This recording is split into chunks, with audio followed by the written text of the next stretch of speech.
Welcome to this week's Decarb Connect podcast. This week, we're going to be taking a look at how data can be collated and shared in order to help industrial groups accelerate decarbonisation. And specifically, we're taking a look at the Midden project, which builds data across Dutch industry, looking at energy, material flows, emissions, and then seeks to share that kind of resulting data and decarbonisation options back with industry in the country. I'm very lucky to have two of the main project leads to talk with us today about what they're learning. So we'll be hearing from Silvana Gamboa from TNO and also from Dick Van Dam from PBL. Thank you, Alex. And first of all, thank you for having us here. I am Silvana Gamboa, and I am the project manager for the Midden project at TNO. TNO is the Dutch Organization for Applied Scientific Research, and we carry out independent research focusing on diverse social themes, such as the energy transition. I work at TNO for about 3 years after working in the industry sector. My background is on energy and environmental sciences. I'm an industrial engineer. My projects at TNO focus on topics such as scenarios for a CO2 neutral energy system and decarbonization in industry in the Netherlands, but also internationally. So my name is Dick Van Dam. I'm a researcher at PBL, which is the Dutch Environmental Assessment Agency. And I will say a little bit more about PBL later on. Myself, I'm a physics PhD. And after working a couple of years in intellectual property business, I decided to work on the energy transition more. So, well, since then I joined PBL a couple of years ago, and I'm now specializing in industry decarbonization and energy policy.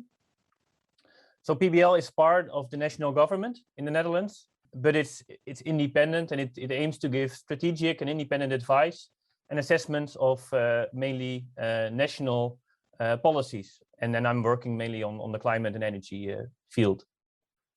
So to give you a bit of an idea of how the Midden project was found, I think it's important to mention that the Dutch climate policy is shaped around the National Climate Agreement, which was adopted in 2019, which includes also a target for a climate neutral energy industry sector around 2050, or at least almost climate neutral. So of course, it also encompasses a detailed policy package for Dutch industry. And we as PBL, in order to assess these policies, also together with TNO, we needed an independent public knowledge database on company level in order to know basically the current configuration and production processes at these companies, but also the decarbonization options for the various industry sites. So a couple of years ago, we conducted a consultation round, so both PBL and TNO together, amongst representatives of industry, government, also other organizations. And that's when the Midden project was born, actually. So Midden stands for Manufacturing Industry Decarbonization Data Exchange Network. So that's the abbreviation. At that time, it was decided to, with this project, investigate companies with help of master student interns, and importantly, also in collaboration with the industry. So experts together with the interns wrote reports and prepared data sets for each industry sector. So from steel to ceramics, from breweries to biofuels, each industry sector was treated. And both report and data sets were published on our webpage, middenweb.nl. Building a data set can rapidly become just busy work, can't it? So what was it about the idea of collaborating around this that was getting industry as well as government and others excited? What was the kind of the core idea that everyone was coalescing around? Well, I think generally everybody in the field benefits from good quality data, which is recognized and shared amongst everybody. Because if you use bad data for your research, either research from the universities or whatsoever, but also consultancies, but also analyses from government or analyses from companies themselves, if you base it on outdated or wrong or too coarse data, you will not get good results, and you may draw the wrong conclusions. I think there was a wide agreement that having a public database on industry data and decarbonization options would benefit everybody in the field. Just give us a little bit of a sense of the scope of Midden. What's the kind of scope and the kind of boundaries of what you're looking at as part of that project? Yes, so in terms of the scope, the Midden database covers the decarbonization options of the Dutch industry under the EU emission trading system and assesses the conditions under which investments in these decarbonization options will take place. So we limit the scope to Dutch ETS companies that are part of the manufacturing industry. So we exclude power plants, hospitals, universities, government.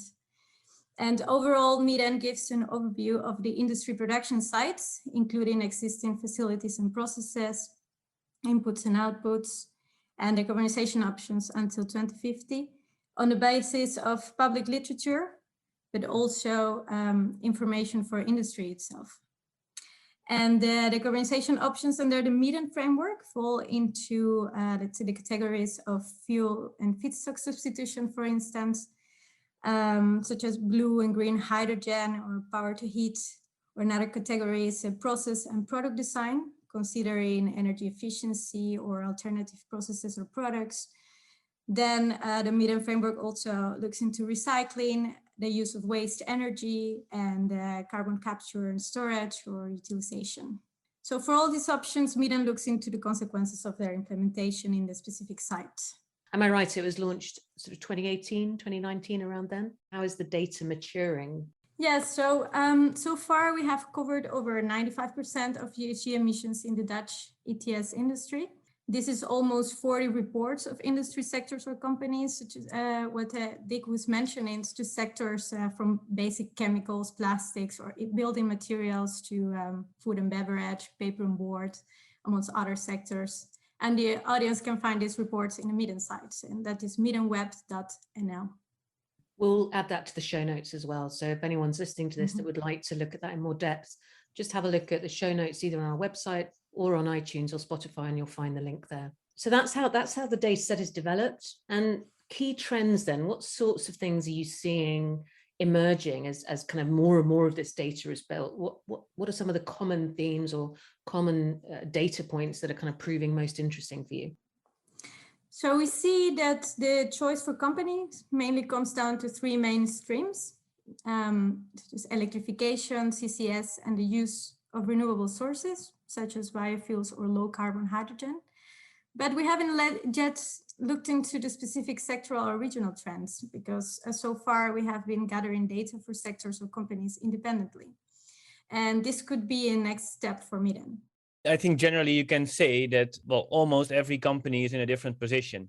So looking at it on the company level rather than on a sector level. So if you look at all steel plants, for instance, I mean, every steel plant is different.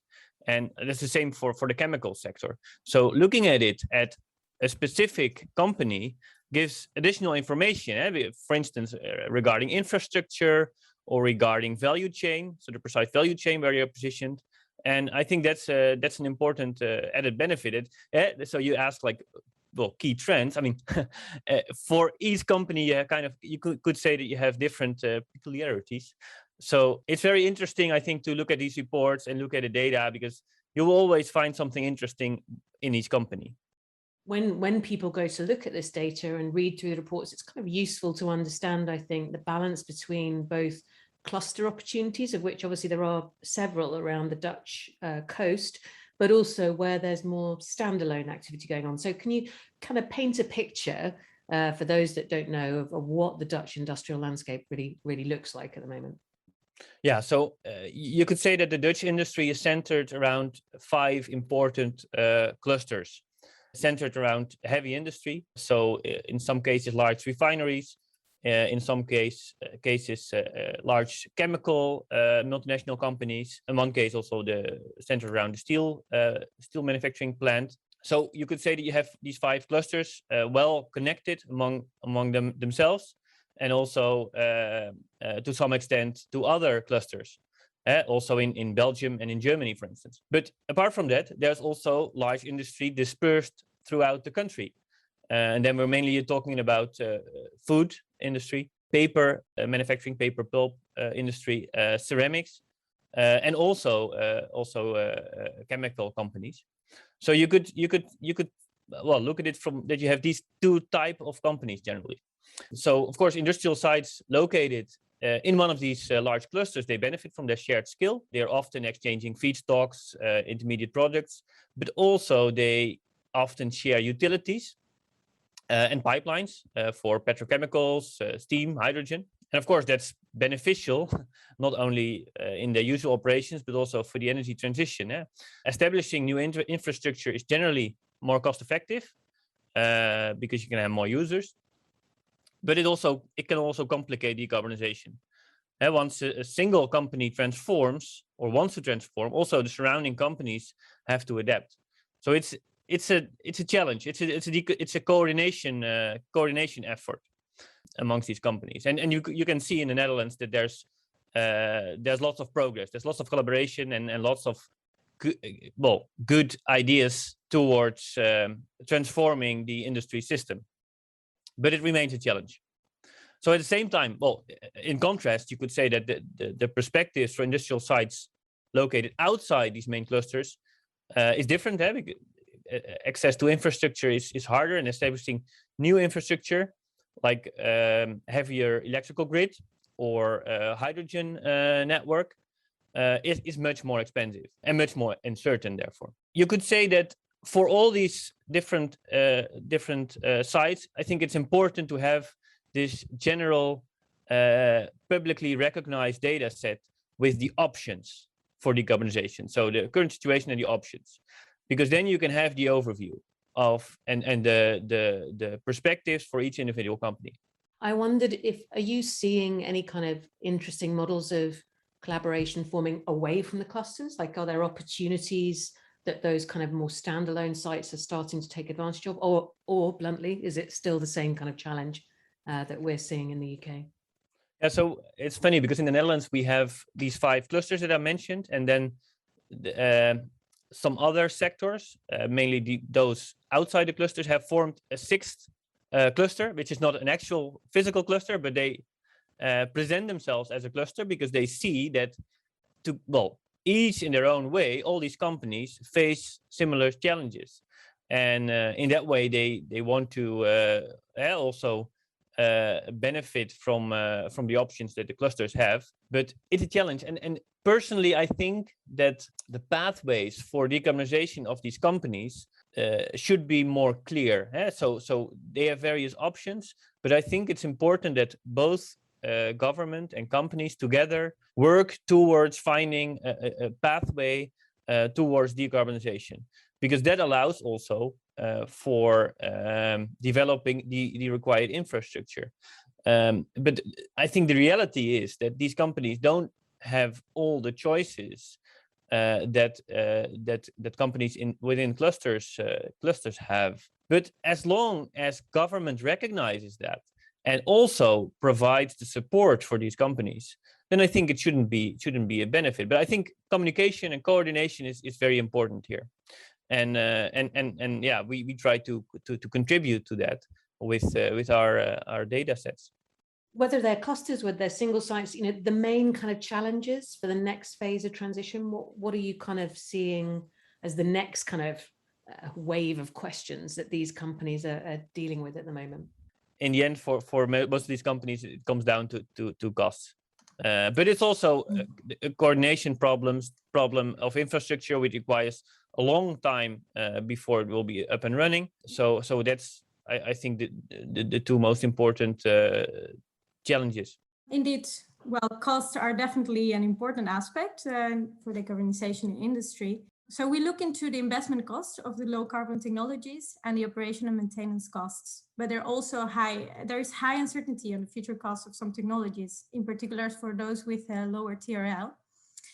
And also there is high uncertainty about the future CO2 prices, which has an effect on investor confidence and the demand by companies to switch to these clean technology options.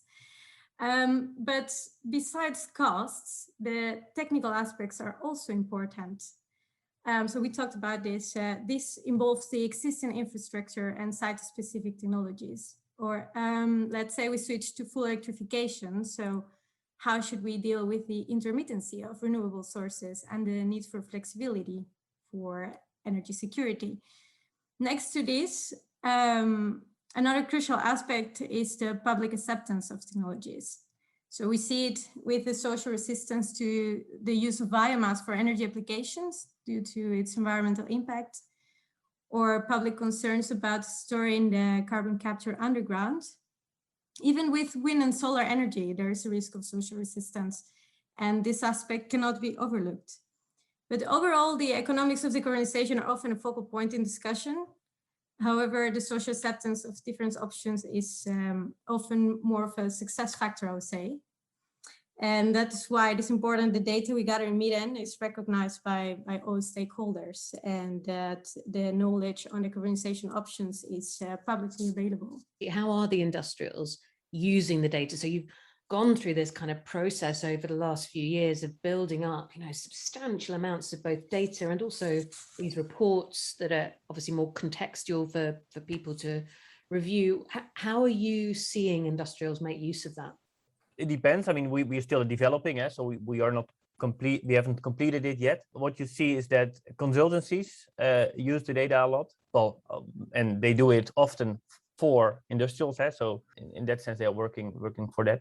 We also hear from industrials that they find it useful to have their decarbonization options listed together and for them to share, because it's public. Because you see with industrials that they sharing data amongst one another can be challenging because of competition regulations. And to have their case or their perspectives written down, it can be very helpful in that sense. So that's what we hear. And we also learn that researchers from all over the world use our reports and data for various purposes, either policy research or more the technical research. Mm. So it's funny. Maybe we should track more who are using our data, because it's a very diverse and large group of people. Mm. And so how is this going to unfold? You mentioned that it's not complete yet. I mean, I would imagine a project like this is never complete, right? There'll always be additional data points or additional sites or something that you want to add in. But what's next for Midden project and the data set as a whole? What do you expect to see unfold? So currently we're focusing on improving the quality and also improving the consistency among the data, which includes updating the data, closing data gaps, and also adding more information. There's still several sectors that we haven't included yet, so we are also working on. And so, for instance, we've just started a project on the waste processing or waste incineration, and we also want to improve the user friendliness of the database and engage, of course, with users. And next to that, it's also important that Midden is also a network. That's what the N stands for. So we maintain in contact with our network, so representatives from industry and from government, and we meet them on a regular basis in order to know what their needs are and where we can improve. So this is something that will be maintained in that sense. On the you mentioned the issue of consistency in the data.